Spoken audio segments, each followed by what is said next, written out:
Hello everyone. आज हम अपनी ज्योग्राफी एनसीईआरटी सीरीज़ की स्टार्ट करने जा रहे हैं। हमारी ज्योग्राफी में क्लास 6 की जो एनसीईआरटी है उसका नाम है पृथ्वी हमारा आवास। इसमें जो हमारा पहला चैप्टर है वो सौरमंडल में पृथ्वी है। ये वीडियो उन सभी स्टूडेंट के लिए हेल्पफुल होने वाला है जो क्लास 6 में पढ़ते हैं या किसी भी कंपटीशन की प्रिपरेशन कर रहे हैं और बेसिक ज्योग्राफी की इंफॉर्मेशन या नॉलेज चाहते हैं। तो आइए स्टार्ट करते हैं। सौरमंडल में पृथ्वी। इस ज्योग्राफी के एनसीईआरटी को हम लाइन बाय लाइन देखेंगे। पहले हम इसको लाइन बाय लाइन रीड करेंगे, उसके बाद इसमें जो मेन कॉन्सेप्ट हैं उनको समझने की कोशिश करेंगे और वीडियो के लास्ट में एक बार फिर से जो मेन पॉइंट्स कहे गए हैं, क्योंकि ये बहुत ही बेसिक बुक है, इसमें हम बेसिकली ग्रह, उपग्रह, सूर्य, सौरमंडल, इन सब के बारे में, जो हमारी पृथ्वी, इन सब के बारे में बात की गई है। तो आइए स्टार्ट करते हैं बिना किसी देरी के। सौरमंडल में पृथ्वी। सूर्यास्त के बाद आकाश को देखना कितना अच्छा लगता है। आसमान में पहले एक या दो चमकते बिंदु ही दिखते हैं, लेकिन बाद में इनकी संख्या बढ़ती जाती है। आप उनकी गणना नहीं कर सकते। संपूर्ण आकाश छोटी छोटी चमकदार वस्तुओं से भर जाता है, जिसमें से कुछ चमकीले होते हैं और कुछ धुंधले। ऐसा प्रतीत होता है मानो आकाश में हीरे जड़े हों। इनमें से कुछ टिमटिमाते प्रतीत होते हैं, मानो कुछ टिमटिमाते हुए प्रतीत होते हैं, लेकिन अगर आप उनको ध्यान से देखोगे तो आप पाएंगे कि इनमें से कुछ की टिमटिमाहट अन्य से अलग है। ये बिना किसी टिमटिमाहट के चंद्रमा के समान चमकते हैं। इन चमकीली वस्तुओं के साथ आप लगभग प्रतिदिन चंद्रमा को भी देखते हैं। यह अलग अलग समय पर अलग अलग आकार तथा अलग अलग स्थितियों में दिखाई पड़ता है। आप पूर्ण चंद्रमा को लगभग एक महीने में एक बार देख सकते हैं। यह पूर्ण चंद्रमा वाली रात या पूर्णिमा होती है, यानी कि पूर्ण चंद्र को एक महीने में एक बार देखा जाता है और इसे क्या नाम दिया जाता है? पूर्णिमा का। 15 दिन के बाद आप इसे नहीं देख सकते। यह नए चंद्रमा की रात या अमावस्या होती है, यानी कि एक बार आपको पूर्ण चंद्र दिखेगा, महीने में एक बार आता है, इसे पूर्णिमा कहेंगे। 15 दिन के बाद आपको बिल्कुल भी नहीं दिखाई पड़ेगा, उसे क्या कहेंगे? अमावस्या कहेंगे। ऐसी रात में आसमान साफ है तो आप आसमान का अवलोकन अच्छी तरह से कर सकते हैं। क्या आपको इस बात पर आश्चर्य नहीं होता कि हम दिन के समय चंद्रमा एवं इन छोटी चमकीली वस्तुओं को क्यों नहीं देख पाते हैं? ऐसा इसलिए होता है क्योंकि सूर्य के अत्यधिक तेज प्रकाश के कारण रात के समय चमकने वाली वस्तुओं को हम दिन में नहीं देख पाते हैं।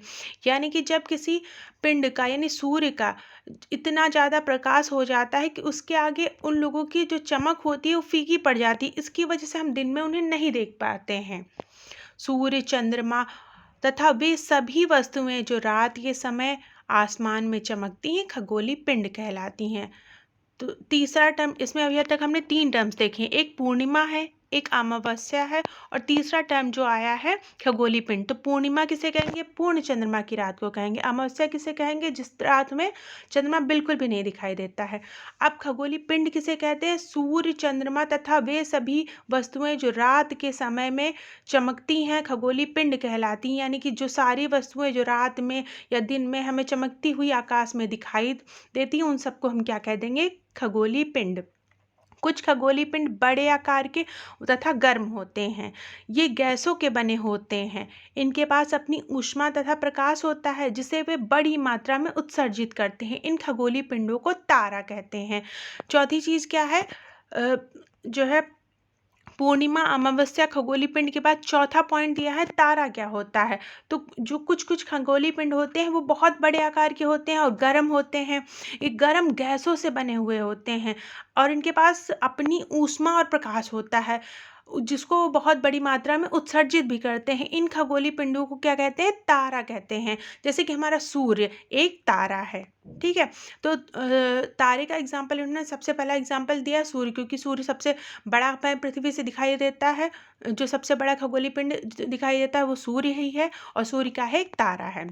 रात के समय चमकते हुए अनगिनत तारे सूर्य के समान ही हैं, लेकिन हमसे बहुत अधिक दूर होने के कारण हम लोग उनकी ऊष्मा तथा प्रकाश को महसूस नहीं कर दिखते हैं तथा वे अत्यंत छोटे दिखाई पड़ते हैं। यानी कि जो अन्य अनगिनत तारे हैं वो सूर्य के जैसे ही हैं, लेकिन उनका जो प्रकाश और ऊष्मा वो बहुत हमसे दूर है, इस वजह से हम उनकी प्रकाश और ऊष्मा को हम महसूस नहीं कर सकते और वो बहुत छोटे दिखाई पड़ते हैं। क्योंकि जब भी आप देखते होंगे कोई चीज़ दूर होती वो तो हमें वो छोटी दिखाई पड़ती है।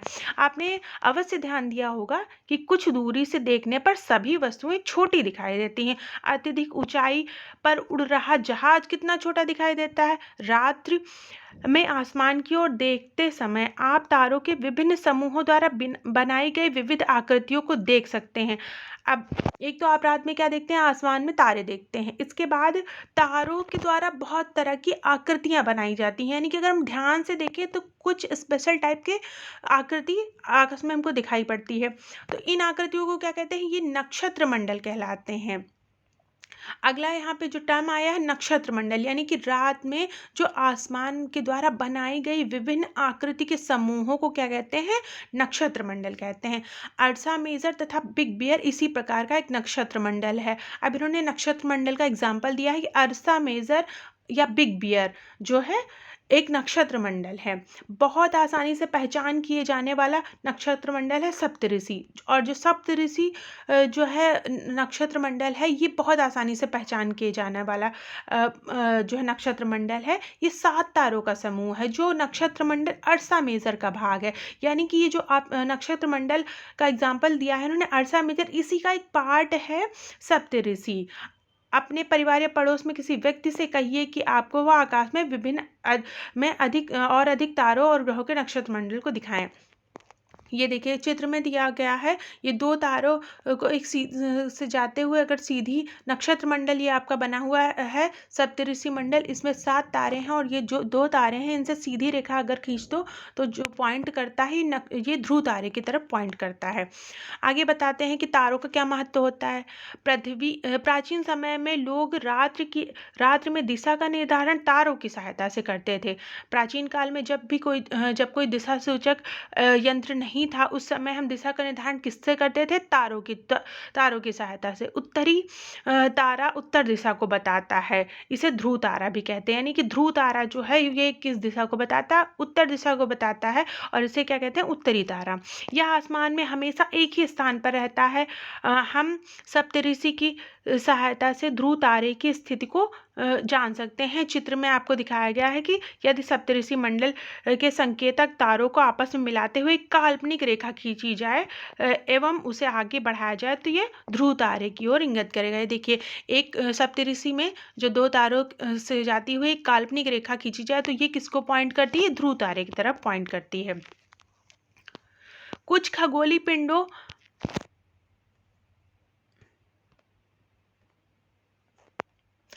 खगोलीय पिंडों में अपना प्रकाश एवं ऊष्मा नहीं होती है। तो अभी तक हमने बात की थी कि ऐसे पिंड जिनका खुद का ऊष्मा और प्रकाश होता है। अब हम बात कर रहे हैं कुछ खगोलीय पिंडों की जिनकी अपनी ऊष्मा और प्रकाश नहीं होती है, वे तारों के प्रकाश से प्रकाशित होते हैं। ऐसे पिंड ग्रह कहलाते हैं।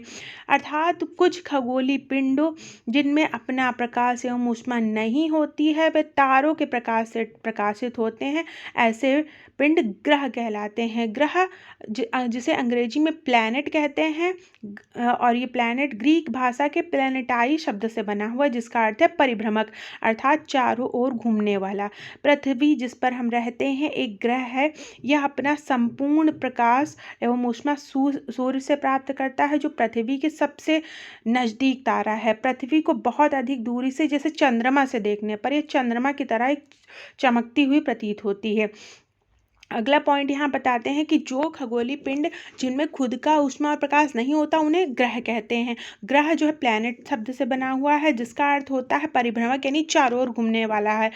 इसका एग्जाम्पल है पृथ्वी जिस पर हम रहते हैं ग्रह है और ये अपना जो है ऊष्मा और प्रकाश किससे प्राप्त करता है, तो ये सूर्य से प्राप्त करता है जो पृथ्वी के सबसे नज़दीक का तारा है। पृथ्वी को बहुत अधिक दूरी से जैसे चंद्रमा से देखने पर यह चंद्रमा की तरह चमकती हुई प्रतीत होती है।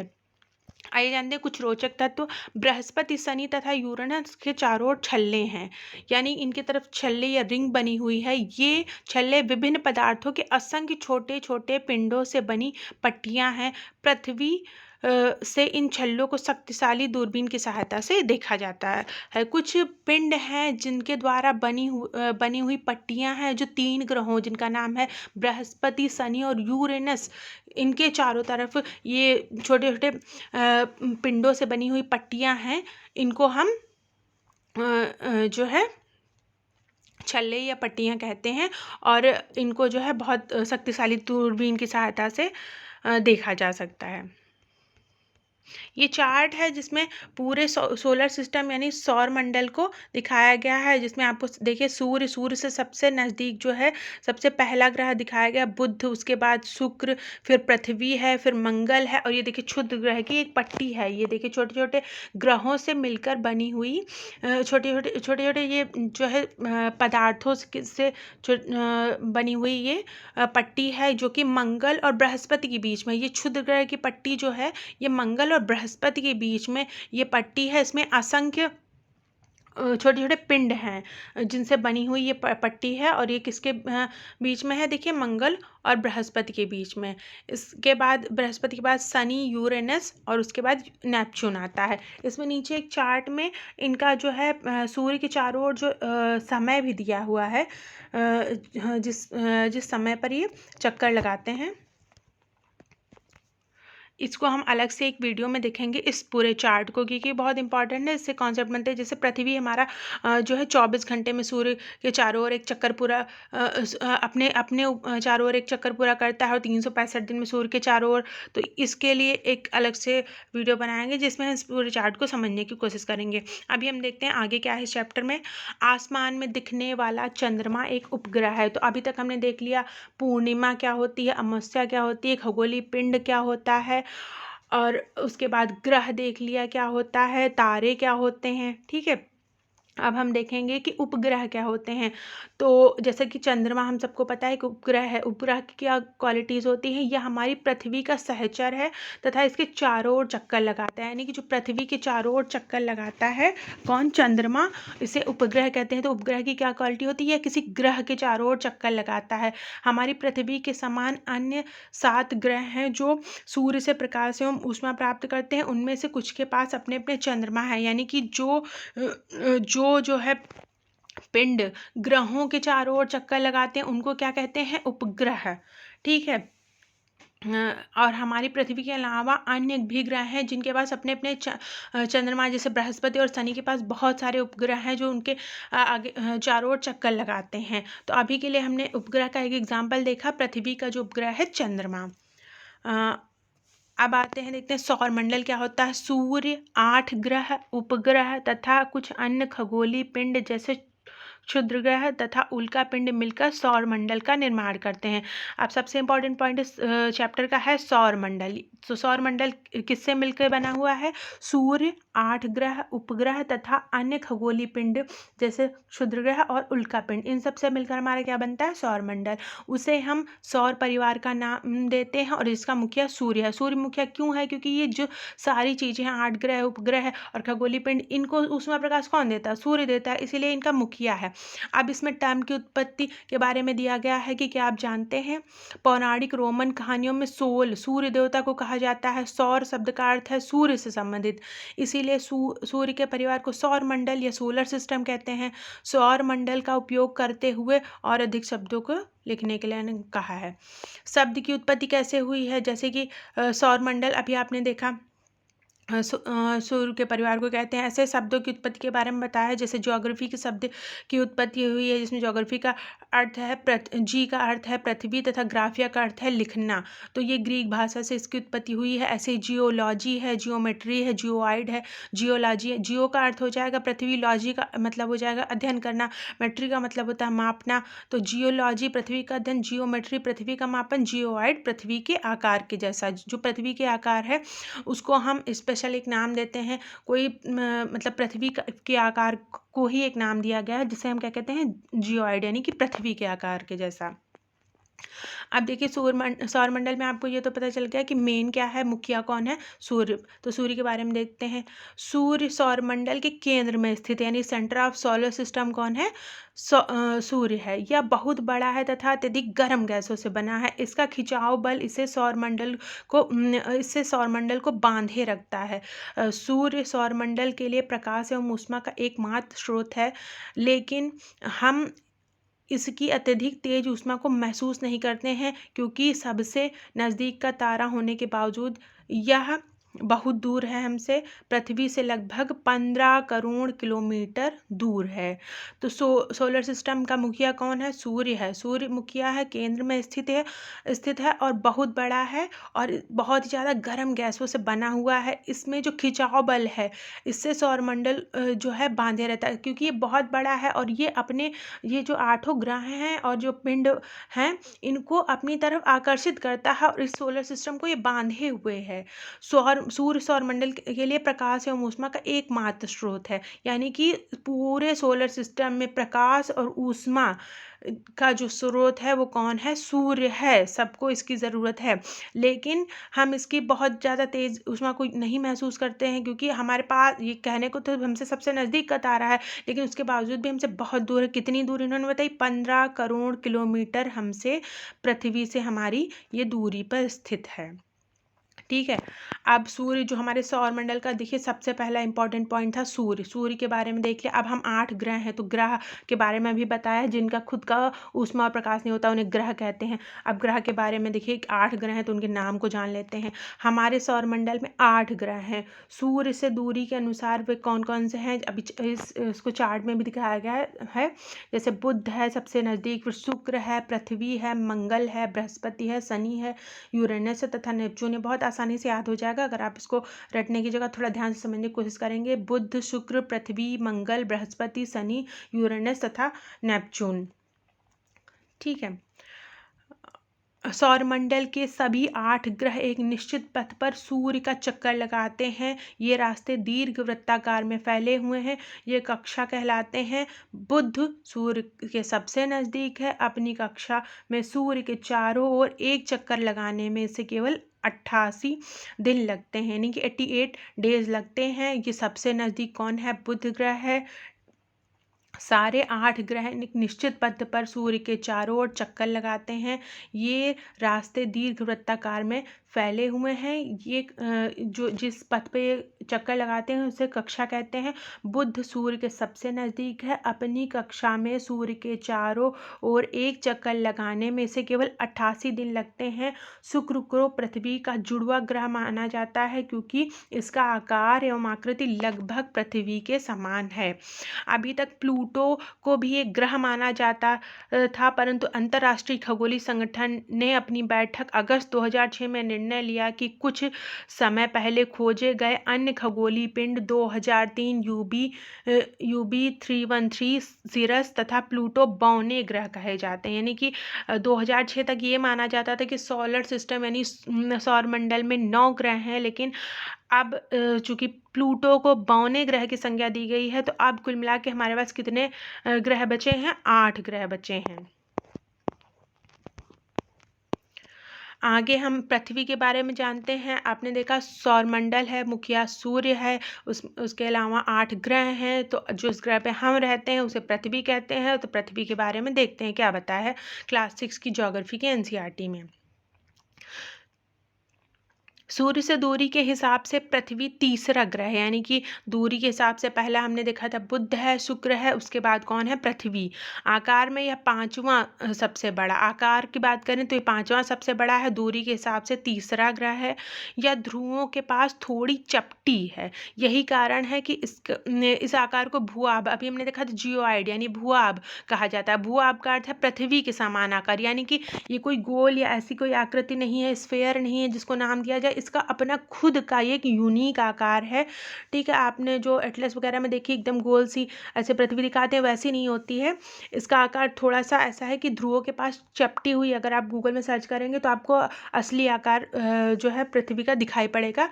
तो एकदम गोल नहीं है, ये अपने ही आकार के एक यूनिक आकार है, जिसे भूआब या इंग्लिश में जियोइड कहा जाता है। जीवन के अनुकूल परिस्थितियां संभवतः केवल पृथ्वी पर ही पाई जाती हैं। पृथ्वी ना तो अत्यधिक गर्म है और ना ही अधिक ठंडी। यहाँ पानी तथा वायु उपस्थित है जो हमारे जीवन के लिए आवश्यक है। वायु में जीवन के लिए आवश्यक गैसें जैसे ऑक्सीजन मौजूद है। इसी कारण पृथ्वी सौरमंडल का सबसे अद्भुत ग्रह है। तो हमारे सौरमंडल का सबसे अद्भुत ग्रह कौन सा है? पृथ्वी। क्यों? क्योंकि पृथ्वी के अंदर ही जीवन पाया जाता है। और जीवन के लिए क्या दशाएं चाहिए? ना बहुत गर्म है ना बहुत ठंडी है। यहाँ पे जल की उपस्थिति है, वायु है, ऑक्सीजन है। इस सब के कारण इसे अद्भुत ग्रह कहा जाता है और यहाँ पे जीवन पाया जाता है। अंतरिक्ष से देखने पर पृथ्वी नीले रंग की दिखाई पड़ती है क्योंकि इसमें 2/3 सतह पानी से ढकी हुई है, इसलिए इसे नीला ग्रह कहते हैं। यानी कि जब हम अंतरिक्ष से देखते हैं तो नीली दिखाई पड़ती है क्योंकि जल है, सागरों महासागरों में फैला हुआ जल है, इस वजह से इसे नीला ग्रह कहते हैं। आइए देखते हैं, क्या आप जानते हैं प्रकाश की गति लगभग 3 लाख किलोमीटर प्रति सेकंड है। इस गति के बावजूद सूर्य के प्रकाश को पृथ्वी तक पहुंचने में लगभग 8 मिनट का समय लगता है। यानी कि जो है पृथ्वी के प्रकाश को सूर्य में तक आने में 8 मिनट लगता है, जबकि प्रकाश की गति 3 लाख किलोमीटर प्रति सेकंड है। कुछ रोचक तथ्य हैं। नील आर्मस्ट्रांग पहले व्यक्ति थे जिन्हें 20 जुलाई 1969 1969 में को सबसे पहले चंद्रमा की सतह पर कदम रखा। मालूम करो कि क्या कोई भारतीय कभी चंद्रमा पर गया है। इसमें उन्होंने रोचक तथ्य बताया है कि नील आर्मस्ट्रांग वो पहले व्यक्ति थे जिन्होंने 20 जुलाई 1969 में सबसे पहले चंद्रमा पर कदम रखा था। तो चंद्रमा के बारे में देखते हैं, अभी तक क्या देखा। चंद्रमा भाई पृथ्वी के चारों ओर घूमता है, तो हमारा एकमात्र उपग्रह है, हमारा एकमात्र प्राकृतिक उपग्रह है। तो इसके बारे में देखते हैं। हमारी पृथ्वी के पास केवल एक उपग्रह है, चंद्रमा। इसका व्यास पृथ्वी के व्यास का लगभग 1/4 है। यह इतना बड़ा इसलिए प्रतीत होता है क्योंकि यह हमारे ग्रह से अन्य खगोलीय पिंडों की अपेक्षा नज़दीक है। ठीक है, ये हमें बड़ा चंद्रमा दिखाई पड़ता है बड़ा सा क्योंकि ये हमारे नज़दीक। अभी जैसे सूर्य के बारे में बताया था कि या अन्य तारों के बारे में, दूरी के हिसाब से जो खगोलीय पिंड है हमें छोटे बड़े दिखाई देते हैं। यह लगभग हमसे 3,84,400 किलोमीटर दूर है। अब आप पृथ्वी से सूर्य एवं चंद्रमा की दूरियों की तुलना कर सकते हैं। यानी कि अभी हमने देखा था 15 करोड़ किलोमीटर। ये देखिए यहाँ पे देखा था पृथ्वी से चंद्रमा की दूरी को इन्होंने बताया था। पृथ्वी से सूर्य की दूरी को बताया था और उसके बाद पृथ्वी से चंद्रमा की दूरी को बता रहे हैं। ठीक है, अब उपग्रह की बात करते हैं। उपग्रह एक खगोलीय पिंड है जो ग्रहों के चारों ओर उसी प्रकार चक्कर लगाता है जिस प्रकार ग्रह सूर्य के चारों ओर। यानी कि ग्रह जो होते हैं 8 ग्रह हैं, सूर्य के चारों ओर चक्कर लगा रहे हैं। उपग्रह क्या है? खगोलीय पिंड है जो ग्रहों के चारों ओर चक्कर लगा रहा है। अब देखिए, कुछ उपग्रह मानव निर्मित भी होते हैं एवं कृत्रिम। मानव निर्मित उपग्रह एक कृत्रिम पिंड है। यह वैज्ञानिकों द्वारा बनाया गया है जिसका उपयोग ब्रह्मांड के बारे में जानकारी प्राप्त करने एवं पृथ्वी पर संचार माध्यम के लिए जो सैटेलाइट का प्रयोग किया जाता है, इसे रॉकेट के द्वारा अंतरिक्ष में भेजा जाता है तथा पृथ्वी की कक्षा में स्थापित किया जाता है। अंतरिक्ष में उपस्थित कुछ भारतीय उपग्रह है इनसैट, IRS, एडुसैट, ये सब हैं। ये देखिए, जो चंद्रमा है ये तो हमारा प्राकृतिक उपग्रह है, लेकिन इसके अलावा कुछ कृत्रिम उपग्रह जो है मानव द्वारा स्थापित किए गए हैं पृथ्वी की कक्षा में, ताकि हम पृथ्वी में मौसम संबंधी जानकारी या कम्युनिकेशन के लिए इनका यूज़ करते हैं। कुछ उपग्रहों के जो है एग्जाम्पल दिए गए इन्होंने इनसैट, IRS, एडुसैट। ये देखिए, रॉकेट का प्रक्षेपण, रॉकेट का पृथ्वी पर गिरना और उपग्रह का कक्षा में प्रवेश, इसको जो है चित्र के माध्यम से दिखाया गया है। अब अभी तक हमने देखा कि मतलब पृथ्वी चंद्रमा सूर्य जो है चंद्रमा के चारों ओर चक्कर तो लगाता है, लेकिन कितने समय में लगाता है? चंद्रमा पृथ्वी का एक चक्कर लगभग 27 दिन में पूरा करता है। लगभग इतने ही समय में यह अपने अक्ष पर एक चक्कर भी पूरा करता है। इसके परिणाम स्वरूप पृथ्वी में चंद्रमा का हमेशा एक ही भाग दिखाई देता है। यानी कि चंद्रमा का हमें जो दूसरा साइड है वो कभी दिखाई नहीं देता। उसका रीज़न क्या है? जो ये पृथ्वी के चारों ओर घूमने में 27 दिन और इतना ही देर में वो अपने अक्ष पे भी घूम जाता है, और जब वो अपने अक्ष पे घूम जाता है तो हमें हमेशा उसकी केवल एक ही साइड दिखाई पड़ती है। ये बहुत इंपॉर्टेंट पॉइंट है, अक्सर जो है क्वेश्चन इस पॉइंट से बनता है कि क्यों हमें एक ही साइड दिखाई देती है, क्योंकि इसका जो रोटेशन और रिवोल्यूशन है दोनों का टाइम लगभग समान है, इस वजह से एक ही साइड दिखाई पड़ती है। चंद्रमा की परिस्थितियां जीवन के लिए अनुकूल नहीं है। इसकी सतह पर पर्वत, मैदान एवं गड्ढे हैं जो चंद्रमा की सतह पर छाया बनाते हैं। पूर्णिमा के दिन चंद्रमा पर इसकी छाया को देखा जा सकता है। जो चंद्रमा है वो हमारी लाइफ सस्टेन करने के लिए अनुकूल नहीं है, क्योंकि यहाँ पर पर्वत, मैदान और गड्ढे हैं, और जो है यहाँ पे जीवन जीने युक्त वातावरण मौजूद नहीं है। इसके अलावा हमने जो देखा था, सौरमंडल में जब हम देखते हैं तो सबसे बड़ा तुम्हारा मुखिया सूर्य हो जाता है। उसके अलावा उपग्रह और उपग्रह तीनों को देख लिया। आप देखते हैं क्षुद्र ग्रह के बारे में, तारों, ग्रहों तथा उपग्रहों के अतिरिक्त असंख्य छोटे पिंड भी सूर्य के चारों ओर चक्कर लगाते हैं। यानी केवल तारे, ग्रह, उपग्रह नहीं, इसके अलावा भी असंख्य छोटे छोटे पिंड हैं जो सूर्य के चारों ओर चक्कर लगाते हैं। इन पिंडों को क्षुद्र ग्रह कहते हैं। ये मंगल तथा बृहस्पति की कक्षा, अभी आपको चित्र में इसमें दिखाया गया था कि मंगल और बृहस्पति की कक्षाओं के बीच में जो है पाए जाते हैं। वैज्ञानिकों के अनुसार क्षुद्र ग्रह ग्रह के ही भाग हैं जो बहुत पहले विस्फोट के बाद ग्रहों से टूटकर अलग हो जाते हैं। देखिए, पहले ऐसा माना जाता है कि विस्फोट हुआ था, उसके बाद तो कुछ तो बड़े बड़े जो है पिंड वो ग्रह बन गए और कुछ उपग्रह, लेकिन कुछ बहुत छोटे छोटे पिंड जो चक्कर लगाते रह गए, ऐसे असंख्य, वो विस्फोट के बाद टूट कर ग्रहों से ही अलग हो गए। तो उन्हीं को हम क्या कहते हैं, क्षुद्र ग्रह कहते हैं। ये देखिए, इसमें पिक्चर में दिखाया गया, चित्र 1.5 में क्षुद्र ग्रह को दिखाया गया है। उल्का पिंड, सूर्य के चारों ओर चक्कर लगाने वाले पत्थरों के छोटे छोटे टुकड़ों को उल्का पिंड कहते हैं। अब उल्का पिंड कौन है? उल्का पिंड सूर्य के चारों ओर चक्कर लगाने वाले पत्थरों के छोटे छोटे टुकड़ों को उल्का पिंड कहते हैं। कभी कभी ये उल्का पिंड पृथ्वी के इतने नज़दीक आ जाते हैं कि इनकी प्रवृत्ति पृथ्वी पर गिरने की होती है। इस प्रक्रिया के दौरान वायु के साथ घर्षण के कारण ये गर्म होकर जल जाते हैं, फलस्वरूप चमकदार प्रकाश उत्पन्न होता है। कभी कभी कोई उल्का पूरी तरह जले बिना पृथ्वी पर गिरता है, जिससे धरातल पर गड्ढे बन जाते हैं। तो उल्का पिंड क्या होता है? सूर्य के चारों ओर चक्कर लगाने वाले पत्थर के छोटे छोटे टुकड़ों को उल्का पिंड कहते हैं। ये उल्का पिंड पृथ्वी के इतने नज़दीक आ जाते हैं कभी कभी कि ये पृथ्वी पर गिरने की लगते हैं। जैसे इस प्रक्रिया के दौरान वायु के साथ घर्षण होने के कारण गर्म होकर जल जाते हैं। इसके वजह से एक चमकदार प्रकाश उत्पन्न होता है। कभी कभी कोई उल्का पिंड पूरी तरह जले बिना पृथ्वी पर गिरती है, जिससे धरातल पर गड्ढे बन जाते हैं। क्या आपने कभी तारों वाले खुले आकाश में एक ओर से दूसरी ओर तक चौड़ी सफ़ेद पट्टी की तरह एक चमकदार रास्ते को देखा है? यह लाखों तारों का एक समूह है। यह पट्टी आकाशगंगा है। हमारे सौरमंडल का हमारा सौरमंडल इस आकाशगंगा का एक भाग है। यानी कि जैसे हमारी पृथ्वी सौरमंडल का एक भाग है, वैसे जो हमारा सौरमंडल है वो आकाशगंगा का एक भाग है। प्राचीन भारत में इसकी कल्पना आकाश में प्रकाश की एक बहती नदी से की गई थी। यानी गंगा, जैसे कहते हैं हमारी धरती पे जैसे गंगा नदी है, वैसे ही आकाश में तारों की एक बहती नदी की तरह इसको माना जाता था। इसी कारण इसका नाम आकाशगंगा पड़ा। आकाशगंगा करोड़ों तारों, बादलों तथा गैसों की एक प्रणाली है। इस प्रकार की लाखों आकाशगंगाएं मिलकर ब्रह्मांड का निर्माण करती हैं। ब्रह्मांड की विशालता की कल्पना करना अत्यंत कठिन है। वैज्ञानिक अभी भी इसके बारे में अधिक से अधिक जानकारी एकत्र करने में जुटे हैं। इसके आकार के संबंध में हमें कोई जानकारी नहीं है, लेकिन फिर भी हम जानते हैं कि हम सभी इसी ब्रह्मांड का हिस्सा हैं। ये देखिए, इसमें चित्र में दिखाया गया है कि पृथ्वी है, पृथ्वी सौरमंडल का पार्ट है, फिर सौरमंडल आकाशगंगा का, और आकाशगंगा इस ब्रह्मांड का पार्ट है। तो यहाँ से आपका चैप्टर ये एंड होता है। आपको वीडियो कैसा लगा ज़रूर बताइएगा। Thank you.